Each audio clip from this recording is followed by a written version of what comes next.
শিক্ষা সংক্রান্ত গুরুত্বপূর্ণ আপডেট পেতে অবশ্যই চ্যানেলটিকে সাবস্ক্রাইব করুন। পাশে থাকা বেল আইকনটিতে অবশ্যই ক্লিক করুন। নমস্কার, আমি শুভেন্দু। আমার ছোট্ট চ্যানেলে আপনাকে স্বাগত। আজকের আমি এই ভিডিওতে আলোচনা করব যে গরমের ছুটি বাড়ানো হয়েছে কিনা, সেই সংক্রান্ত একটি আপডেট আপনাদের সঙ্গে শেয়ার করতে চাই। আপনারা অনেকেই জানতে চাইছিলেন যে গরমের ছুটি কি বাড়ানো হয়েছে। দেখুন, বিভিন্ন আপডেট সামনে আসছে বিভিন্ন ভাবে। যেমন এই আপডেটটি এসছে, আপনাদের সঙ্গে শেয়ার করতে চাই। বাড়বে গরমের ছুটি। কি বলা হয়েছে না, যদি সময় মতো বর্ষা না আসে তাহলে রাজ্যে তীব্র দাবদাহের কারণে স্কুল খোলার তারিখ পিছিয়ে যেতে পারে।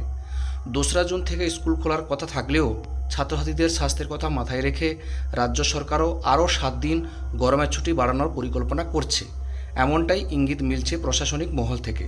তবে এই মুহূর্তে স্কুল শিক্ষা দপ্তরের পক্ষ থেকে কোনো রকম অফিসিয়ালি বিজ্ঞপ্তি জারি করা হয়নি। প্রশাসনিক স্তরে আলোচনা চলছে।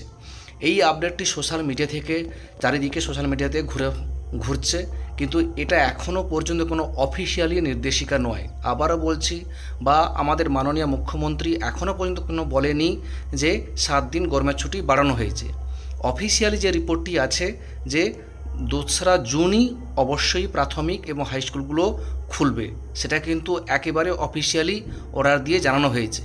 কিন্তু এখনও পর্যন্ত কোথাও কোনোভাবে বলা হয়নি যে 7 দিনের ছুটি থাকবে। এটা কিন্তু সোশ্যাল মিডিয়াতে বিভিন্নভাবে ঘুরে বেড়াচ্ছে, সেটা আপনারা বিশ্বাস করবেন না। যখনই কোনো আপডেট আসবে বিভিন্ন জায়গা থেকে, অর্থাৎ বিভিন্ন অফিসিয়ালি জায়গা থেকে, তখনই অবশ্যই আমি আপনাদের জানিয়ে দেব যে যদি গরমের ছুটি বাড়ানো হবে কিনা বা বাড়ানো হয়েছে কিনা। যাই হোক, এই আপডেটটি দেওয়ার ছিল, সেটা আপনাদের সঙ্গে শেয়ার করলাম। ভিডিওটি দেখার জন্য অসংখ্য ধন্যবাদ।